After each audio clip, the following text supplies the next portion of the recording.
Supreme court का फैसला नून league के लिए कई धारी तलवार साबित हुआ है और इस फैसले को हलाने की कोशिश करने वाले का अंजाम इंतहाई बुरा होगा। और अगर कोई ये कोशिश करेगा भी सही तो उसका ऐसा मुंह काला होगा कि फिर वो कहीं मुंह दिखाने के काबिल नहीं रहेगा, क्योंकि सुप्रीम कोर्ट का ये फैसला डंडे और चट्टान की तरह इतना मजबूती से खड़ा है कि इसे हिलाने की जुर्रत कोई भी नहीं कर सकेगा। और अगर किसी ने भी इसके अंदर टांग अड़ाने की कोशिश की तो वो अपनी टांग से ही हाथ धो बैठेगा। चीफ जस्टिस के खिलाफ भी अब रेफरेंस देने के हवाले से बात की जा रही थी, तो मैं आपको यह खुशखबरी दे दूं कि चीफ जस्टिस के खिलाफ रेफरेंस जमा करवाना इनकी औकात की बात ही नहीं और ना ही इनका इतना कैलिबर है कि ये चीफ जस्टिस के खिलाफ इस तरह से खड़े हो जाएं, बल्कि इनकी तो अपनी सिट्टी गुम हो चुकी है और इन्हें समझ ही नहीं आ रहा कि अब ये अपने आप को किस तरह से आगे लेकर चलें। जबकि दूसरी जानिब शहबाज शरीफ को आर्मी चीफ और डीजी आईएसआई ने जो पैगाम भेजा है उसने तो इनकी सारी रही सही हिम्मत ही खत्म कर दी है। और दूसरी तरफ इनकी मत ऐसी मारी गई है कि जस्टिस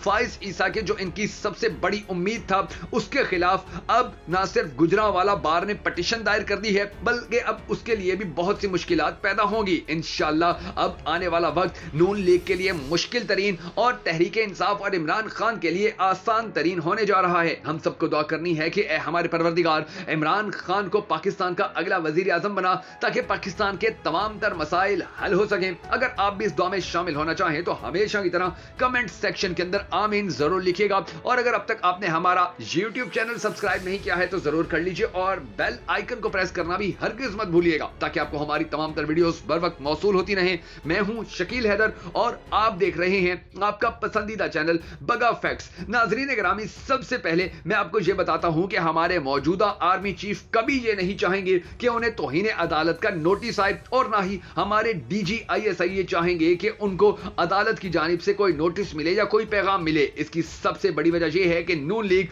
सुप्रीम कोर्ट से कानूनी लड़ाई मुकम्मल तौर पर हार चुकी है और अब इनके हाथ के अंदर कोई और ऐसी चीज नहीं रही कि जो कानूनी तौर पर ये पेश कर सकते या जजेस के सामने ला सकते। इस सियासी लड़ाई के अंदर ये लोग यानी कि आर्मी चीफ और डीजी आईएसआई कभी नहीं आएंगे, क्योंकि 3 जजेस का बेंच हर चीज को मॉनिटर कर रहा है और एस्टेब्लिशमेंट ने फैसला किया है कि हम आइन और कानून के खिलाफ कोई काम नहीं करेंगे, ना ही सुप्रीम कोर्ट से लड़ाई में शामिल होंगे। इसकी एक मिसाल मैं आपको माजी में देता हूं कि जब मेमो गेट केस सामने आया तो ख्वाजा आसिफ ने नवाज शरीफ को काला कोट पहनाया और चीफ जस्टिस इफ्तिखार चौधरी की अदालत में पहुंच गए। उस वक्त बड़ी हाहाकार मची, बड़ा शोर मचा कि जी बहुत बड़ा केस आ गया है और अब आने वाला वक्त बड़ा ही इंपॉर्टेंट होगा। तब नवाज शरीफ ने मिसाके जमहूरियत को भी खड्डे लाइन लगा दिया। इमरान खान की पार्टी के अंदर तो इसके लिए कोई मोहब्बत थी ही नहीं, लेकिन शहबाज शरीफ और नवाज शरीफ ने आसिफ अली जरदारी से जितने मुआहदे किए थे वो सारे भी खड्डे लाइन लगा दिए गए। और उस सूरत के अंदर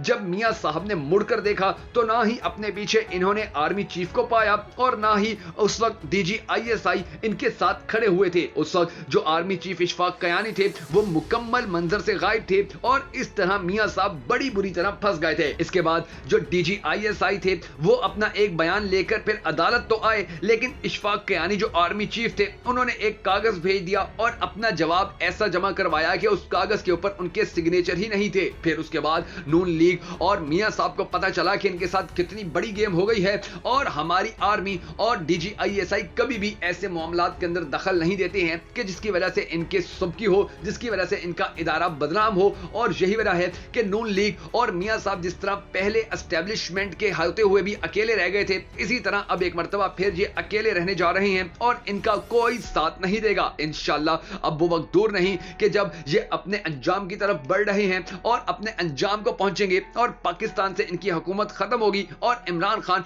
पाकिस्तान का अगला वजीर आजम मुंतखब हो जाएगा।